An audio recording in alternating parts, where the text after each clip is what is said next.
Most people get a little bit of success, man. They are able to pay their bills. They're able to buy a car.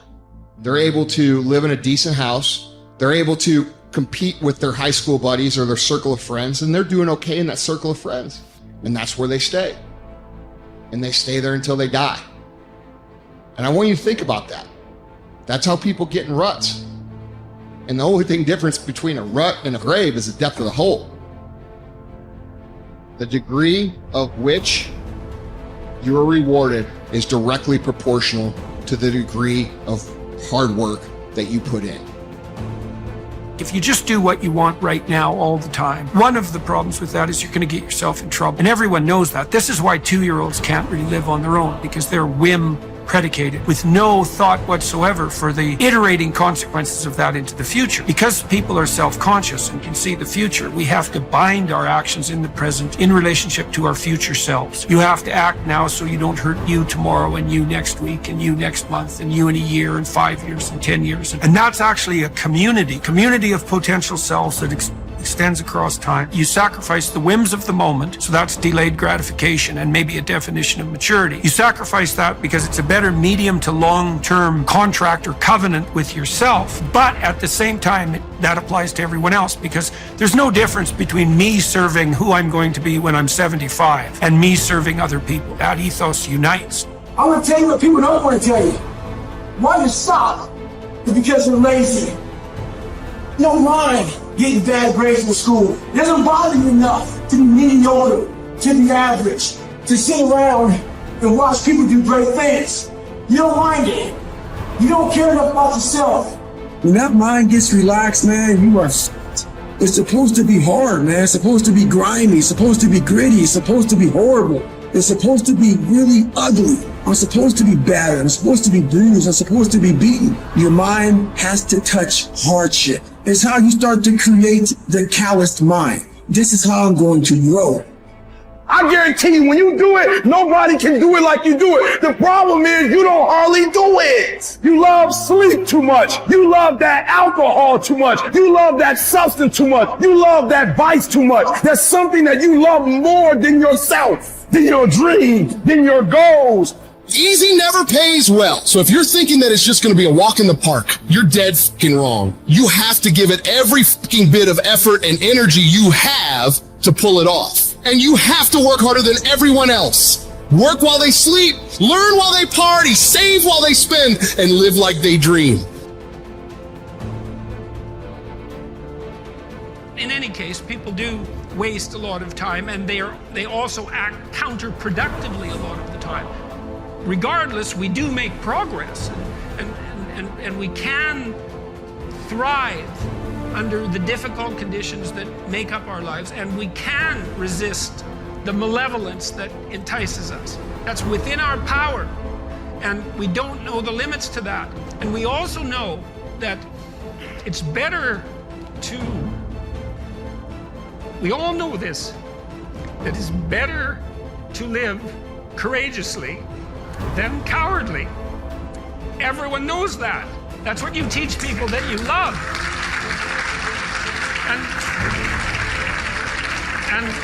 And we know that it's better to live truthfully than in deceit.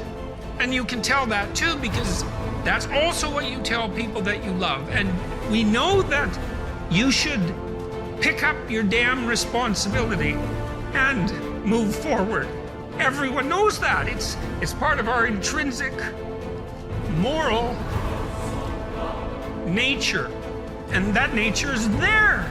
And it's not difficult to communicate to people about this. Like, everyone knows that you wake up at 3 in the morning when you've let your life go off the rails, and that you berate yourself for your uselessness and your cruelty and your failure to take the opportunities that are in front of you. And if you were the master in your own house, in some sense, the captain of your own destiny, if there was no intrinsic nature, well, that would never happen. You'd just let yourself off the hook. There'd be no voice of conscience tormenting you. But no one escapes from that. And what that indicates to me is that, at least psychologically, We live in a universe that's characterized by a moral dimension, and we understand that well, and that moral failings have consequences, and that they're not trivial. They destroy you. They destroy your family. They destroy your community. And you can tell people that, and they listen because they know. They don't know they know.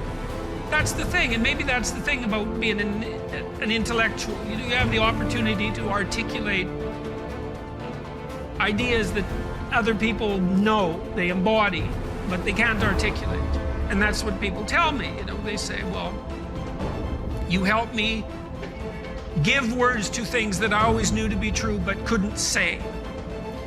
Or they say, I've been trying to put some of your precepts into practice. Responsibility being a main one, vision another, honesty, I suppose, bringing up the pack and saying, this is the fun part of doing all of this. Fun is a weak word. It's the remarkable part of doing all this. I mean, I have people tell me constantly wherever I go, it's so delightful that, they were in a pretty dark place, and they tell me why. And there's plenty of dark places in the world, and they decided, well, maybe they were going to develop a bit of a vision and take a bit more responsibility and start telling the truth and putting some effort into something. And they come up and they say, wow, you can't believe how much better things are. First say to yourself what you would be, and then do what you have to do. If you aren't happy with who you are, you first need to identify who it is that you desire to be. Without determining the destination you're trying to get to, you're probably not going to arrive there. The next step after you figure out who you want to be in your life is to take the necessary steps towards this goal. After all, putting a tack in a map on the wall is a great first step towards going on a journey. But that's only the first step. In order to achieve the good life that you want to live, you will need to exercise your will and do what you have to do to make your dream a reality. Now I will explain how you can recognize that you are not wise. The wise man is full of joy, cheerful and calm, undisturbed. He lives on equal terms with the gods. Now examine yourself.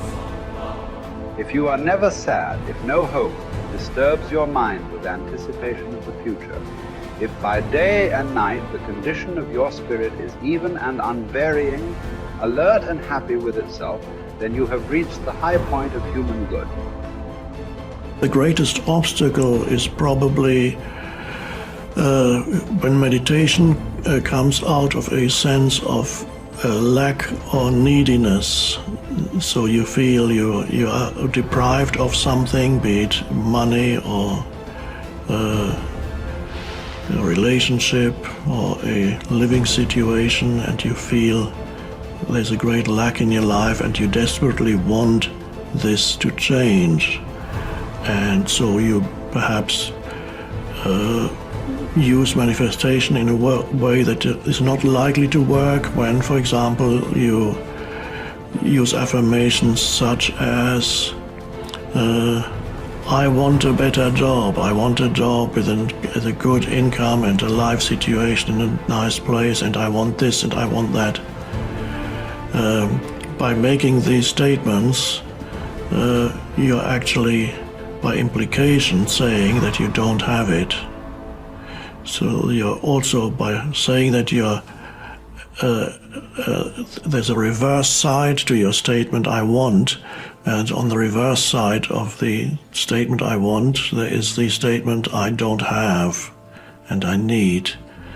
And similar things, please give me, if you pray to maybe God, maybe you pray to Jesus, maybe you pray to Buddha.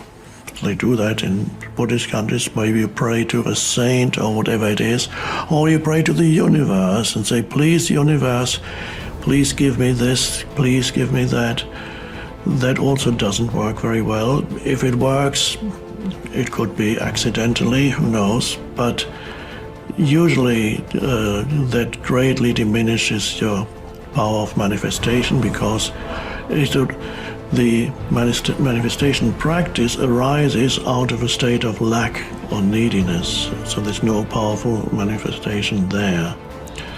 The secret of manifestation is expressed in one simple statement by Jesus, and that encapsulates all the books that have been written on manifestation and will ever be written on manifestation. And it's just one simple sentence. It says, when you pray for something, believe that